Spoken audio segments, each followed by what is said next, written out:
Hi guys, and welcome back to my channel. It's been a while since I've said that. I know, like, for everyone, this year's been absolutely crazy. We were out of lockdown, I went back to work. I was really busy. I got a new job, which was great. And it was just mental. And then Christmas hit, which is all like, oh, can we see each other? Can't we see each other? So yeah, it was all crazy. I hope you all had a really lovely Christmas. It sounds really bizarre saying that in March, but I've just not filmed since. I have done some social media work though. I have been doing some posts on Instagram, so MUA_pro, please go check that out. And if you follow at Gemma Kirk Makeup, she's incredible. I'm not going to go into too much detail. I'm just going to say Tom Hardy, Walking Dead. She's amazing. So go check her out. I've been doing some work with her. I'm hoping to upload a video of me doing her makeup in the next week or two after this one's gone up. I also got sent a lovely package from MAC Cosmetics, which I'm going to hope to try and do another video for you to show you all the lovely things they sent me. There's my phone. Note to self, put it on silent. But yeah, so today I filmed this look, which is a kind of soft smoky orange and blue look.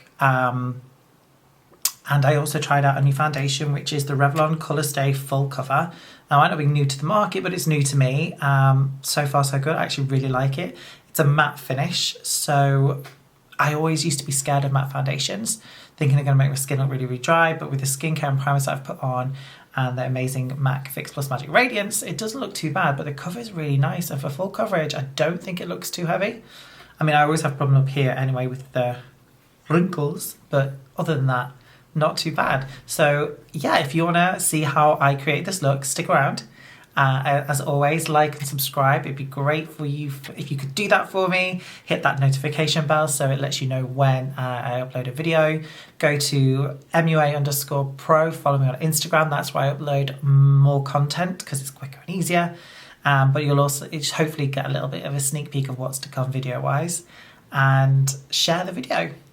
Thank you so much for you tuning in and watching, and I'll see you soon. Hi guys, and welcome back to my video. So today we're going to do like a orangey blown out eye. So we're going to start with MAC Fix Plus Magic Radiance. So this is a hydrating spray that's packed full of vitamin C, and this is going to plump up the skin and add loads of luminosity. I like to mist it over my face before I add a moisturiser, and then I'm just going to gently press and pat that into the skin. Excuse the COVID hair. I'm desperate for a haircut. So then I'm going in with MAC Strobe Cream. This is an amazing moisturiser. It's got a 24-hour release formula, which means that the hydration is going to be released into the skin throughout the whole day, and it's got a beautiful pearlized finish, and this one is in Peach Light. So this is going to add a real soft peach luminescence to the skin. I'm just dotting that onto the skin and then I'm massaging that in with my hands, making sure I get into all my little nooks and crannies. And then just smoothing that over with my fingers. I'm really enjoying this moment. Skincare is really important for prepping and priming the skin. It makes the makeup sit and look so much better. So make sure you give yourselves time to actually prep and prime the skin. Then I'm going in with the Vibrancy Eye Cream, Coral Grass Vitamin C. This is a brightening eye cream. It's got something in it called phytosyncoseed, which helps reduce the size of the vessels under the skin to reduce the flow, not to reduce the flow of blood, but to reduce the appearance of blue under the eye. It helps depuff the eye as well, and it's got a very soft peachy hue, so instantly brightens the under eye area. It's really beautiful for hydrating and depuffing the eye. I like to pat it on and then do a gentle sweeping motion under the eye just to, help with lymphatic drainage under the eye and reduce any puffiness, ensuring I get it right into the brows as well and in between the brows, because that's where I tend to get a little bit dry and makeup can sometimes stick. Going in with lip conditioner. This is a must for anyone that's doing makeup. It's rich in vitamin E and emollients to help really hydrate the skin. So unlike Vaseline, this doesn't create the illusion of moisture on the surface of the lip. This actually nourishes the lip down on a lipid level. to increase those hydration levels, ensuring lips are really plump. So if you suffer from bleeding with liner, this is going to be a definite must for you. And then going in with the E.L.F. Paulus Putty Primer. This is a recent find for me. It's a beautiful velvety smooth texture. And I just take my fingers and I'm smoothing this over the skin. This will slightly mattify, but it's also going to help reduce the appearance of pores. As you can see, I make sure I get it right in between those little bits in between the sides of my nose. I can get a little bit dry patch, a few dry patches there, so this is just going to ensure that the foundation is going to sit as best as it can. I also like to smooth this over my cheeks, in between the eyebrows and onto the forehead slightly, and up over around to the temples as well. This is just going to ensure that the foundation is going to sit well and look good for as long as possible.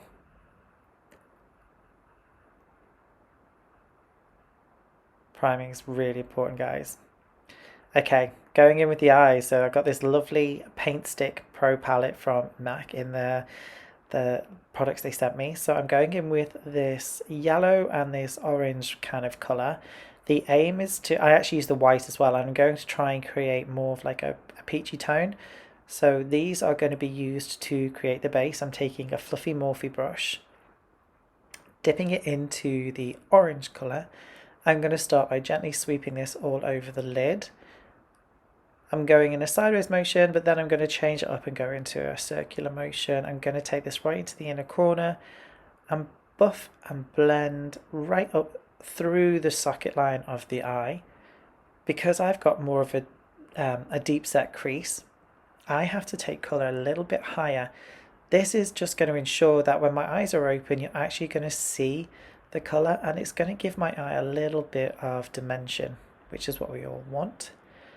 I'm now going in with the yellow. I'll be completely honest with you guys, I was winging this. I didn't know how well this was going to work, although I do know the paint stick texture is beautiful. It's creamy. It really does blend really, really well. And I know this is going to last all day because I'm going to set this in place with eyeshadows after.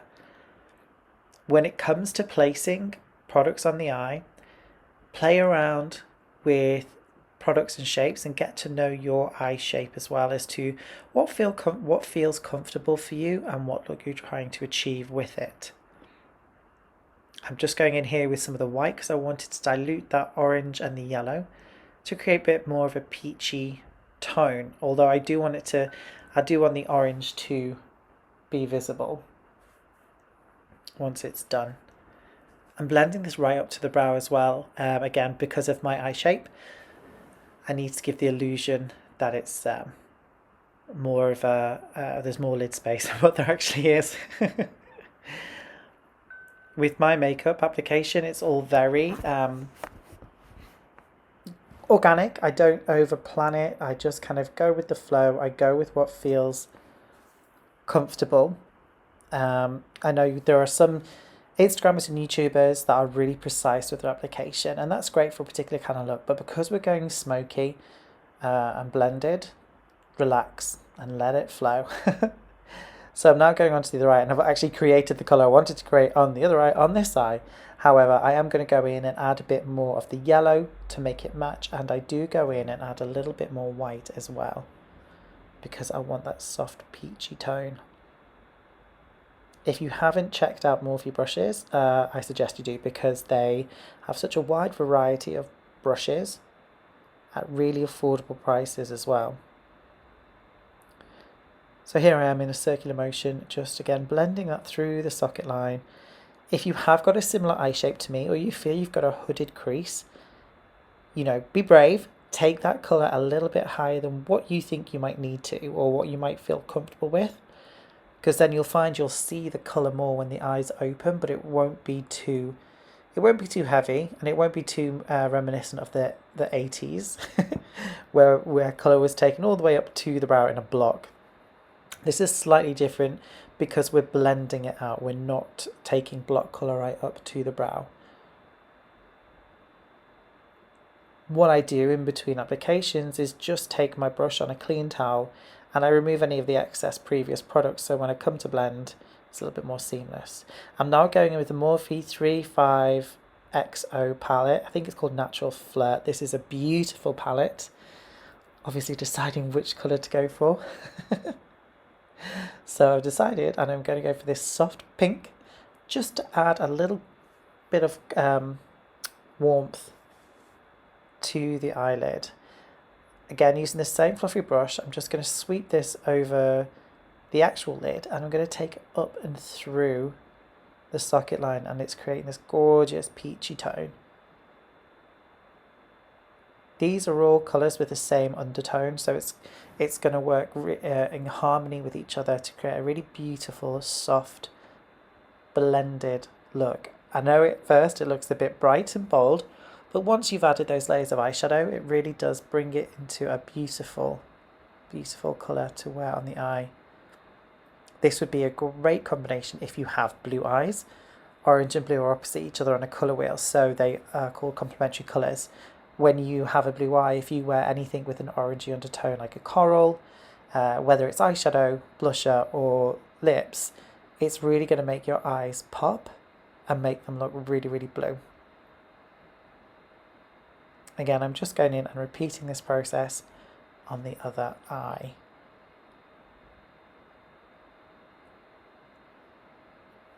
If you guys have any questions about this kind of eyeshadow application, or any questions about eye shapes that you want some help, please feel free to leave a comment below or contact me directly.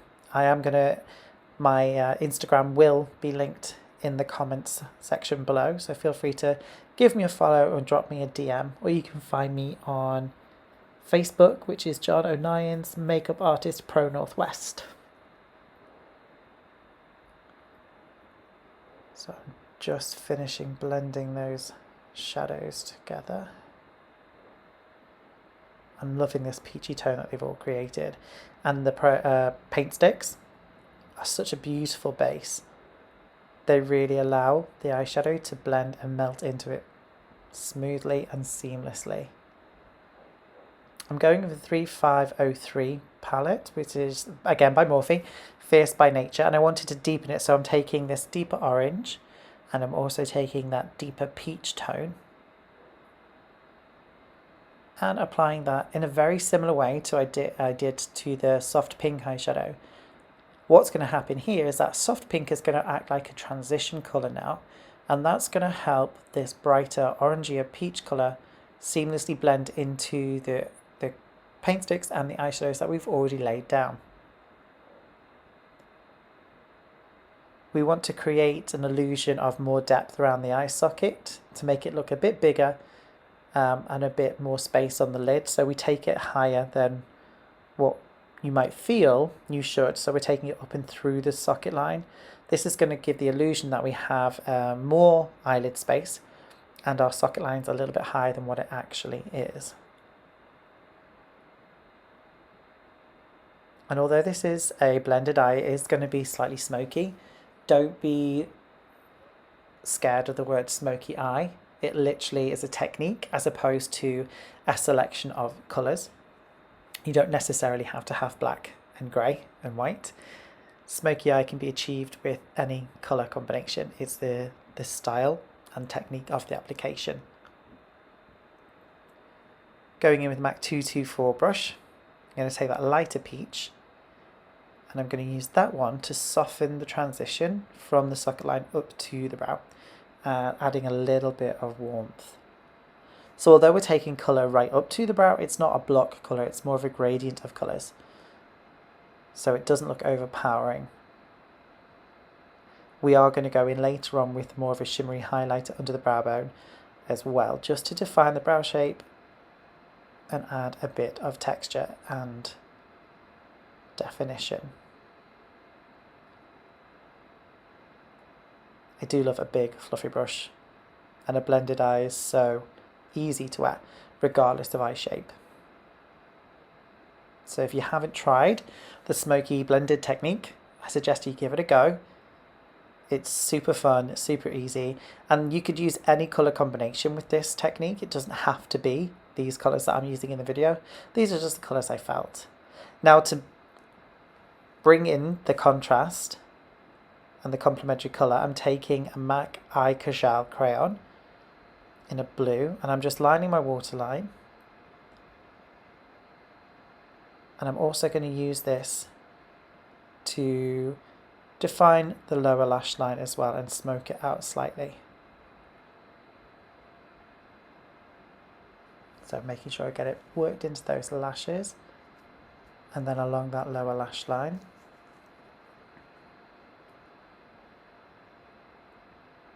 Taking a pencil brush, I'm going to blend that in. These are a really beautiful creamy texture. They blend seamlessly into the skin, and when they set, they are there for the day. They don't budge. You do have to work quite quickly with these in terms of blending them. You don't want to get to the point where they dry, and when you blend, they lift and remove product from the skin. It always amuses me the faces we pull when we're applying makeup. So again, going in with that Morphe pencil brush, I'm just taking it in a sideways motion and really softly blending that product down onto the lower lid. Now I'm not going as low as I usually go when I'm doing colour under the eye. I didn't want it to be too grungy. I wanted it to be a bit softer, a little bit more glamorous, and have a little bit more sophistication to it. So that's why I'm just softening off the edges with that as I go along. And then whatever's left on the brush, I'm just going back in and making sure it's all cohesive and that all the product is blended well and smoothly. So now I'm going in with another Morphe palette, and I'm taking these two tones of blue. This is the James Charles Morphe palette. I really do enjoy this palette. There's a kind of every colour you're going to need in there, with some larger pans of some favourite transition colours. Now what I'm doing is taking a mixture of that lighter blue, which is a bit sky blue, and then the slightly more darker blue, which is kind of like a royal blue. And with the pencil brush, I am just going to take this and run it over where I've placed that blue kohl and really softly blending it down under the eye, again not too far. Make sure I get right onto those inner corners. You'll have to excuse the dodgy eye angles. Sometimes I've got my iPad connected to my camera so I can live view on a big screen what I'm filming to make sure it's all going as smoothly as possible. Then I'm going in with the MAC 224 fluffy blending brush. This is one of the originals, so it's a natural fibre as opposed to a synthetic. And I'm using this to just soften off the edges of the blue pencil and shadows, and it will have a slight residue from the peach I used up onto the brow. So again, making it a little bit more cohesive and making it all a bit more well blended. Oh, I know. Size this pencil, it's very well loved and very well used. This is MAC Costa Riche Eye Kohl. It's one of the most beautiful brown eye kohls. I use it quite a lot. It's very soft in its texture. It's very creamy and blendable. And the colour is this most divine chocolatey brown. What I'm doing is working that through my upper lash line, getting it right in between the lashes, and then slightly onto the lid of my eye as well. I'm wiping clean the brush I used underneath with the blue, so it's not got any blue eyeshadow left on it, and I'm using that brush to blend that eye kohl up onto the lid. I'm a big believer in reducing the amount of tools that I use so I don't have to clean as many. So just by wiping them over a towel in between products on myself is substantial enough to be able to use it for a different product and a different section of the eye. However, obviously given the pandemic, if I was working on a model or a client, it would be a clean brush every step of the way for a different clean brush for every client. I would never use the same brush on two people. So what I'm doing is just blending that eye kohl from the lash line up onto the lid and blending it into the shadow. So it's like a gradient smoky liner as opposed to a sharp, hard line. So we're getting definition, but we're also staying within the family of well-blended products, helping us to create this really beautiful blended effect. Makeup like this is very pretty, I feel, quite ethereal, gives a very soft kind of focus of to the definition around the eyes. Plus with this liner, you don't have to be too precise. It's not like you're doing liquid liner, so it doesn't matter if your hands get the shakes or if you're not the most confident with liner. This is the lining technique for you because you're going to blend it into the shadow. So you don't need to worry about being super precise. It's not Fashion Week and we're not creating a floating liner through the socket. We're just softly defining the lash line of the upper eyelid. And by working the product into the actual lash line, making sure there's no bits of skin or white visible, it helps to give the illusion of a fuller lash as well. Which is why a lot of makeup artists will just tight line the eye, which is just lining both upper and lower waterlines, because it does make the root of the lash look thicker and fuller. So it does give the illusion of a fuller lash, which everybody wants. With makeup, the beauty of it is, like you can see in the video, if anything drops, I can wipe it away, which is also why I've done the eyes first before any concealer or foundation. If it does drop onto the skin, I can easily wipe it away without wiping away any of the product that I might have already placed onto the skin. A top tip is if you ever get a black eyeliner onto the skin, you can use eye cream to remove it. Here I'm just going in with the first blending brush I used, and I'm just blending away the edges of that brown liner to ensure it's all well incorporated into the look. Lash curling time. I are using MAC lash curlers, I always have done. These are probably about 15 years old, but they still do the trick. Top tip for curling your lashes as well is give them a wipe after every use. Not only is it more hygienic, but it removes any glitter. I have done 2 looks in one day before now, where the first look had a glittery lid and the second look didn't. But when I went to curl my lashes, the glitter was still stuck to the back of the lash curler. So it's always a top tip to give them a wipe. I have to curl my lashes. So I'm going in now with MAC Upward Lash. This is a small moulded brush which is hollow on the inside, so it holds the maximum amount of mascara at any one time. So it ensures that you're getting maximum coverage with your mascara and all your lashes.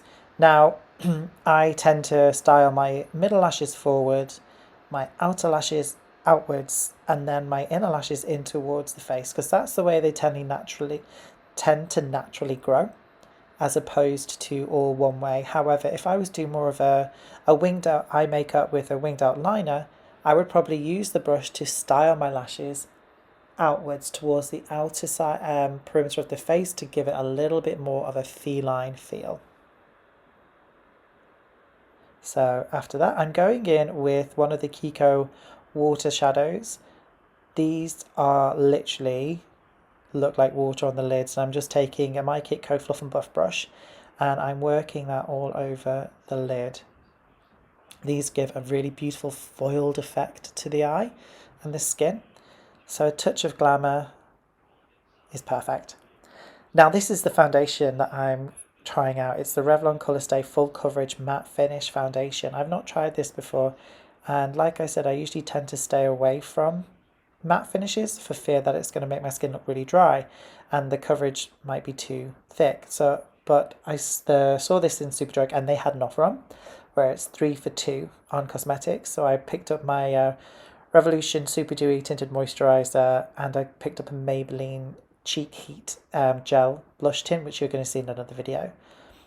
But I also picked up this Revlon foundation because I was intrigued. And I'm using a MAC Duo Fibre brush. This is from a limited edition collection called Makeup Artistry Cosmetics. And I think this was the brush designed by Kabuki or Diane Kendall, I'm not too sure. But because it's dual fibre, it's allowing me to take this full coverage matte finish foundation and layer it onto the skin. I always start in the centre and work my way out. That's just the way I prefer to work because I can see where I'm building up the coverage. And I'm just smoothing this on in a backwards and forwards motion, sideways sweep, layering it up. I can also use the brush to bounce the product onto the skin. By doing that, it allows me to build coverage, but without it going cakey. You'll see me do it a little bit later on. I have a little friend on the side of my face by my eye. I'm taking this product now onto the forehead. I have a lot of texture on the forehead, a bit like a Gordon Ramsay-esque FOD with the Grand Canyon running down the middle of it. So I have to really layer product onto the skin. Here I am with that tapping technique, which is going to build up the coverage to cover that blemish, but without it going cakey. Now with this brush, it's allowing me to do those light layers over the forehead. So I'm evening out the skin tone. I don't need a lot of coverage there because I don't really have any blemishes. I'm very lucky I don't get many blemishes. But by doing this on the forehead, it's allowing me to even out the skin tone and the colour, but without building up too much product. So just using those backwards and forwards motions is helping me create those real soft layers. I was zooming in to see what it looked like, if there was any dry patches. So far, so good. Like I said, I'm layering this, so it does look like I'm putting a lot on, but I'm really not. I'm barely dipping into the foundation I have on my hand to apply this. Just ensuring that all my pores are covered. Now I did find that this foundation did minimise the look of the pores on my face, so this used with the E.L.F. Poreless Putty Primer is a bit of a winning combo for me. I really enjoyed how smooth my skin looked. When I say smooth, I'm talking about in terms of pores and not obviously the Grand Canyon running across the middle of my forehead. I will go in with a bit of a setting powder with this foundation as well. Even though it's matte, I'm going to use the E.L.F. Crystal setting powder. This really does glide onto the skin like butter. I'm not taking it right up to the eye. I'm taking it close to the eye, but not right up to the eye, because I am going to go in with a little bit of concealer in just a minute. And although this is a matte finish foundation, it still can, you still can see a bit of the glow coming through from the Strobe Cream. I am going in with MAC Studio Moisture Cover Concealer, one of my all-time favourite textures of concealer. It's great coverage, but a lightweight texture that doesn't look heavy under the skin whatsoever. And I'm going in with tried, trusted and tested NW20, which is a really lovely colour and tone. It's going to brighten but also conceal. I'm going with a Sephora Pro Airbrush Concealer brush. And I'm just smoothing that concealer under the eye. Now what I tend to do is sweep it under the eye, down onto the cheek slightly, but then I use it to blend off the edges of the eyeshadow and a liner underneath my eye, and then up over onto the brow slightly. Only with what's remaining on the brush, so it just becomes a little bit more cohesive and a little bit more beautifully blended, as opposed to having a very sharp end. Whereas if I was creating a wing look, I probably would use the concealer to define more of a line as opposed to blend away edges. Now with concealers, you've got to consider what it is you're wanting them to do in terms of, is it brighten or is it add dark, conceal darkness. If you're using it to conceal darkness, you want to go for a peachy undertone. If you want to add brightness, more of a yellow undertone. This is a Pro Face palette from MAC. It's like a cream blush, and I'm using these two shades here mixed together. This is the shade Bright Blush, and I'm literally just bouncing it onto my cheek with my fingers. Although I'm going for a matte finish foundation, I do want to add a healthy looking blush to the skin, and by using this cream texture, it is going to give that real luminous, fresh, plump looking skin to the cheek area. The best way I like to apply blush anyway is to smile and bounce it on the apples of the cheek, but then blend it up towards the temple, as opposed to having it solely just in the centre of the face. If you wanted to make it a little bit more integrated with the rest of the makeup, you could tap a little bit across the bridge of the nose and maybe just above the eyebrows on the temples, taking it back to the old school. I love the glow that this product gives you on your skin. It's just beautiful. And they do this in 4 colour waves. I think they do a light blush, a bright blush, a contour, and they do an illuminate palette as well. Going in with a matte MAC bronzer. They don't do this one anymore, unfortunately, but it's my favourite. It's called Biana Bronzer, and it's from a summer collection about 5 years ago. And I'm taking on a flat MAC paddle brush, again a natural fibre brush, one of the originals. And I'm just working that underneath my cheekbone. So where you might contour, if you're going to add contour, I'm just placing my bronzer. So rather than actually sculpting the face, I'm warming the skin while adding definition, as opposed to using a contour product which is going to really sculpt out the skin.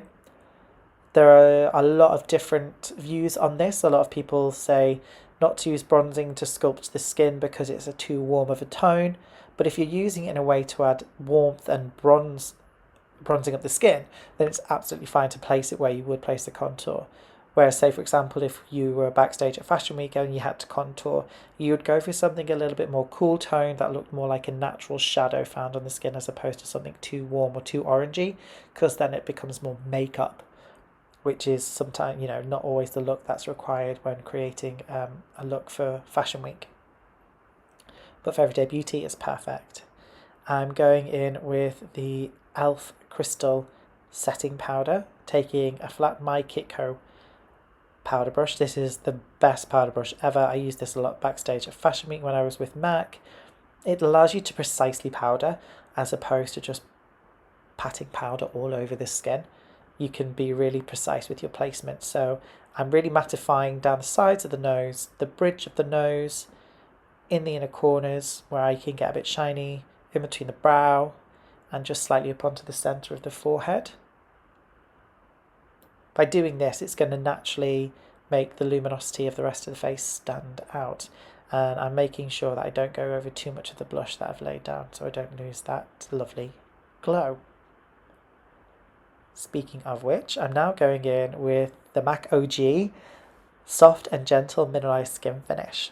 And I'm using the same brush. And this is just going to add a glow and a sheen and a shimmer to the skin. The Mineralise skin finishes are beautiful. They've got a bioavailable mineral complex in there. So whatever the skin's lacking mineral-wise, it's going to actually get it from these products. And this was one of the original shades that they did for a highlighter. It's one of the cult classics, a hero product, if you will, for MAC. And it's a beautiful pink champagne shade. It suits a majority of lighter to medium skin tones. If you do use it on a darker skin tone, it does add a lovely bright pop. Doing on the edge of the nose as well. Going in with a MAC Cremesheen glass. Again, this is from a collection many years ago. It's a sample I got while I was part of the trading team. And I just wanted something to add a slight sheen to the lips, but not alter the colour too much, because the focus was all on the eyes, which is why I'm not going with any lip liner today. Literally just wanted the skin and the eyes to be the focus. Then with the brows, I love this Rimmel brow pencil. I had to think then, Rimmel brow pencil. It's awesome. It's I think it's called a micro brow. It's got a spoolie on one end and a really fine tip. So you're really able to create brushstroke effects. You can block a whole brow with colour, or you can just add details. I'm going in with more of a feathered motion, little flicks upwards and across, just to fill out the brow.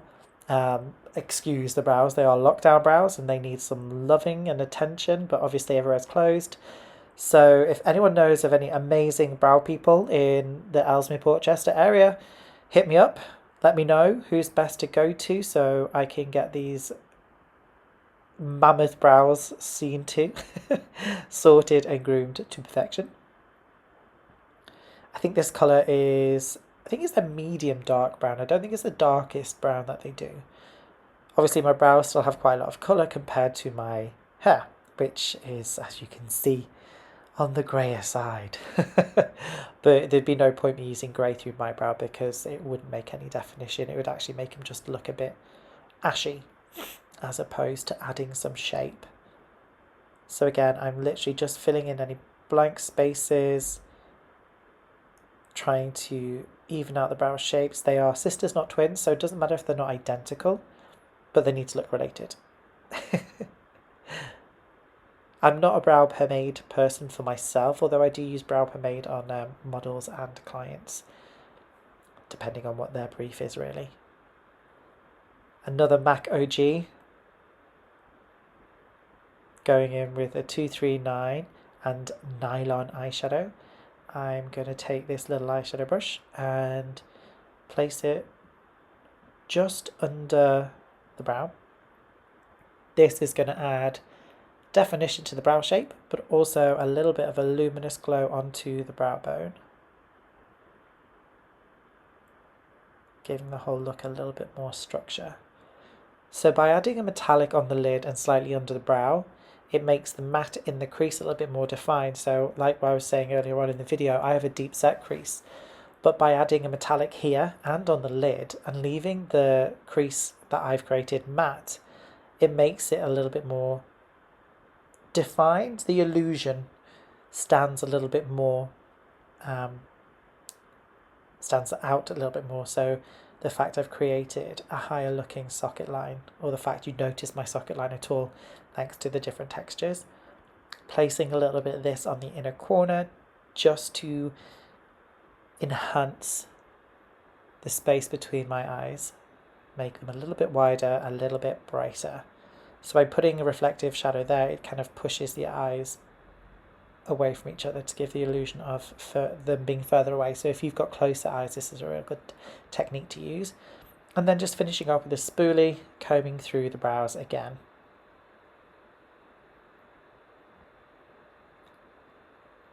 And then to finish off the look, I am going in with some lashes that I've applied and some more MAC Fix Plus Magic Radiance.